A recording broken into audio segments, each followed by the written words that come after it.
محمد صلی اللہ علیہ وآلہ وسلم تمہارے مردوں میں سے کسی کے والد نہیں ہیں، لیکن اللہ کے پیغمبر اور نبیوں کی مہر یعنی سلسلہ نبوت کو ختم کر دینے والے ہیں، اور اللہ ہر چیز سے واقف ہے۔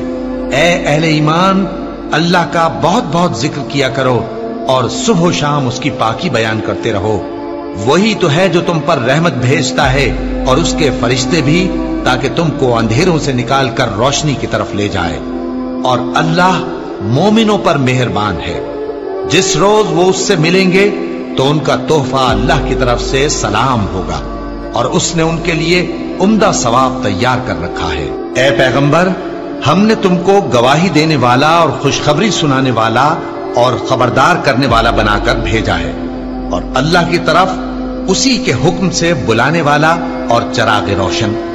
اور مومنوں کو خوشخبری سنا دو کہ ان کے لیے اللہ کی طرف سے بڑا فضل ہے، اور کافروں اور منافقوں کا کہا نہ ماننا اور نہ ان کے تکلیف دینے پر نظر کرنا، اور اللہ پر بھروسہ رکھنا، اور اللہ ہی کارساز کافی ہے۔